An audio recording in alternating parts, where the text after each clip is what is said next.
Hello, welcome to this Institute of Physics CPD video about energy. This one is about building energy calculations from the ground up. My name is Rachel Hartley. I work for the Professional Practice Group. Before then I was a teaching and learning coach for the Institute of Physics, and before then I worked in schools teaching maths, chemistry and physics. So the purpose of teaching energy is to do calculations. But why study energy? I love this quote from Mackay's book from 2008. It's still relevant today. In a climate where people don't understand the numbers, newspapers, campaigners, companies and politicians can get away with murder. We need simple numbers, and we need the numbers to be comprehensible, comparable and memorable. Now that's from the book Sustainable Energy Without the Hot Air. We want to be able to answer some questions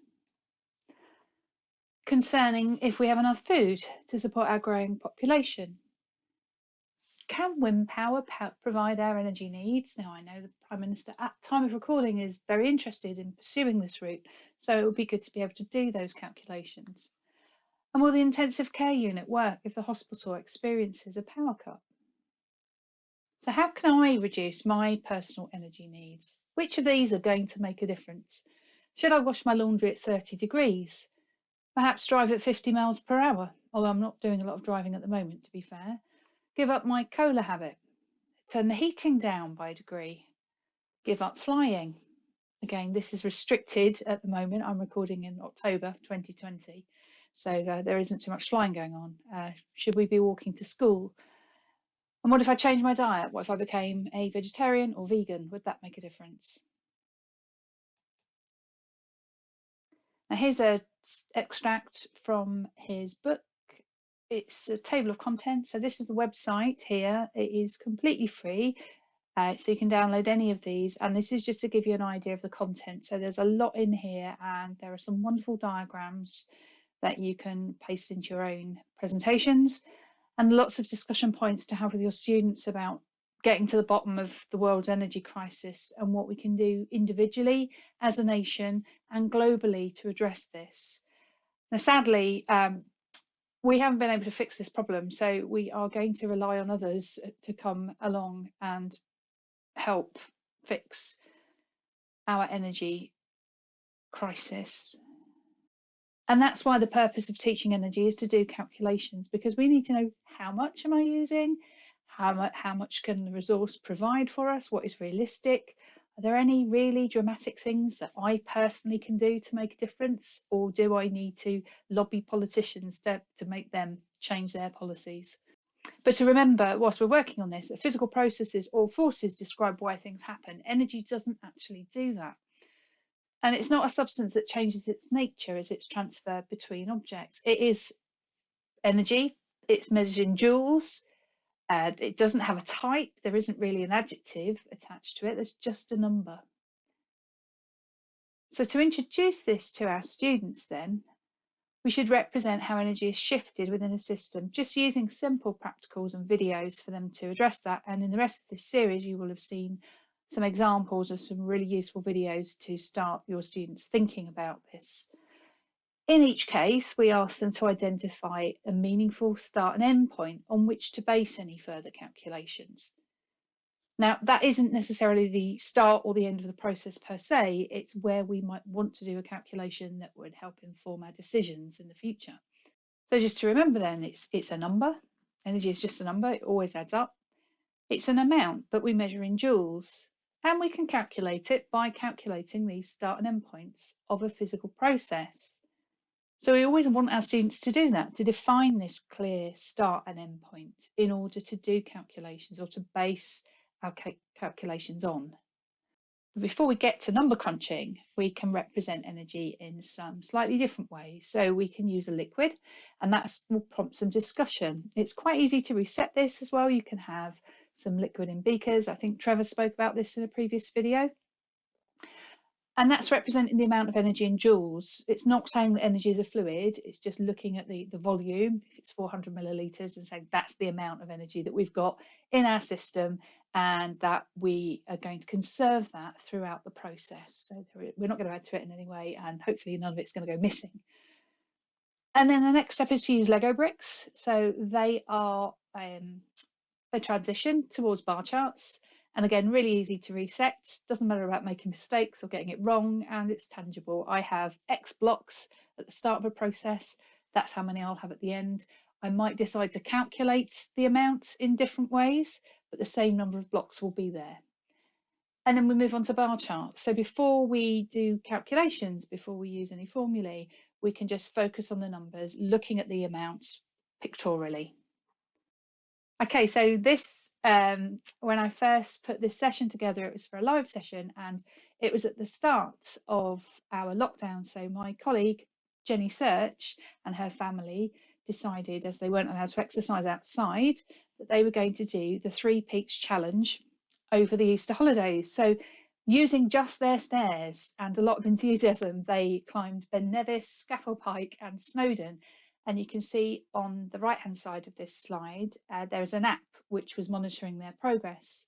So this was to raise money for the UTC South Durham to make PPE visors for key workers. And the app was actually written by a Year 12 student. So I think that's an admirable use of the time. I don't think I was quite so productive around April. So they took it in turns. They did 15-minute shifts. And we can use this as a basis of a calculation.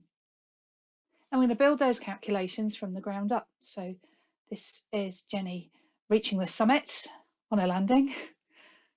And we're going to represent this using some orange liquid in beakers, which hopefully will be familiar to you. And if you haven't seen this before and you want a refresher, please have a look at the earlier 11 to 14 videos. So our start point then is that Jenny has just eaten a cream egg. At this point, we've added to her chemical store, and she's at the bottom of the stairs. So gravitational store is empty. And then the end point is when Jenny reaches the summit. And there's maybe a tiny bit left in the chemical store. And in this situation, we're going to say that all of it has been shifted to the gravitational store. Now, I'll come back to whether 2 beakers are enough a bit later on. But as you can see already, this all adds up. It's simply a case of pouring the liquid from one to the other. I'm not spilling anything, so the energy is conserved. Moving on to bar charts.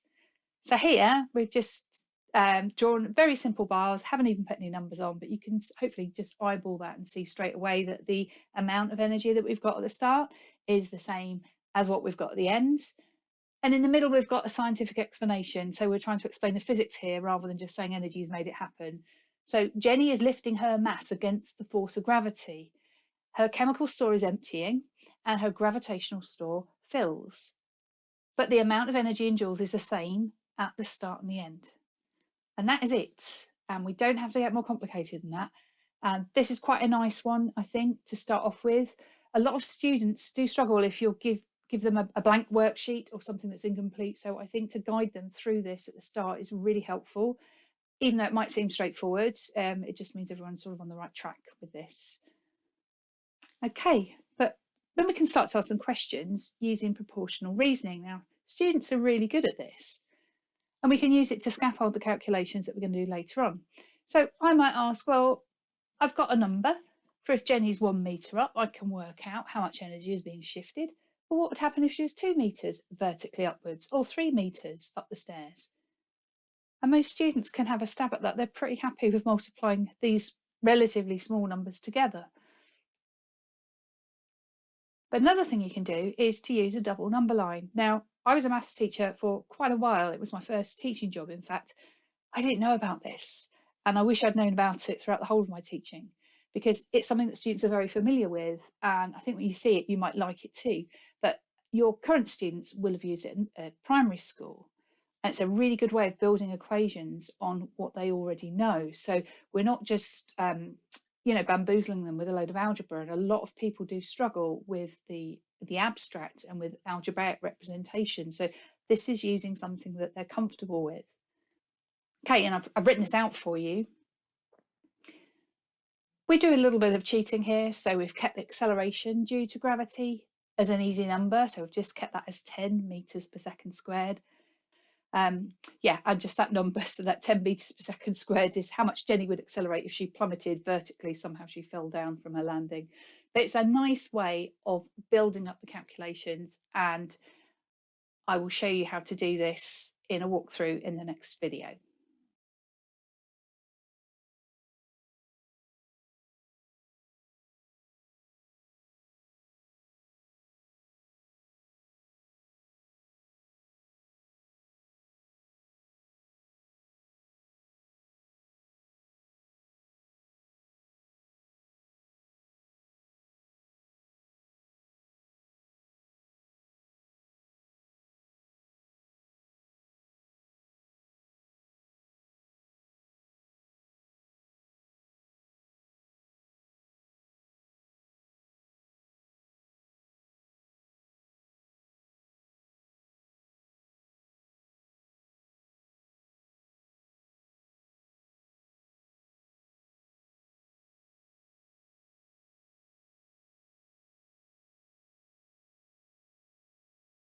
Another way of doing proportional reasoning is the tape or the strip method.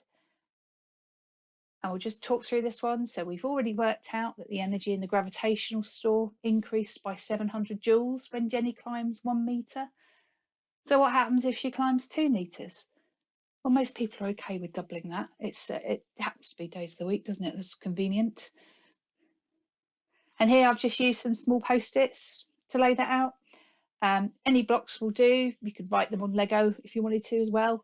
But it's just a way of gradually building this up. And it depends where your students are at, really. I think sometimes people can lack confidence at the start. Also, if they're not doing this regularly, then they can lose confidence in something they were managing fine before. So I think just having a visual cue is useful. In a way, this is a bit like dual coding, isn't it? Because we're not just looking at the numbers, we're using a picture to represent it as well. And then eventually they will be ready to use an equation, but now they're building the relationships themselves. So they're using proportional reasoning to make the connection and think, okay, so hang on a minute. If I increase the height in meters, if I double the height in meters, I'm going to double the energy that is being shifted to the gravitational store. So there's a very straightforward linear relationship there. And in a way, they would be able to build the equation themselves by seeing these two quantities are in direct proportion to each other. Okay, and we can take that a step further. So we've used the strip method, or we've used the double number line to look at what happens if we do 1 meter, if we climb 2 meters. Hopefully then they'll be ready to do the full calculation, which is 1,000 meters. Well done, Jenny. And get us a total figure of 700,000 joules at the end of a very busy afternoon. You'll notice here this green line going downwards. That's not a mistake. Well, I put it in to line up my equal signs, and I was about to delete it, and I thought, no, I won't do that actually, because this is important as well. So lining up calculations neatly is good practice, right? It's a really good way for your students to, well, make sure that their work is organised and they're able to rationalise things easily. They're able to transfer quantities from one side of an equal sign to another, and just lining up on the page like that really helps them. Okay, so the burning question. How many chocolate eggs does it take to climb to the summit? Right, well, each egg, which is 40 grams, is the same as 725 kilojoules. Now, this information I was able to Google. It wasn't on the label, but most of the time you can get hold of these numbers online, so that's a lot easier than things used to be. So her gravitational store at the top of her climb has increased by 700 kilojoules, which is what we just worked out in the last slide.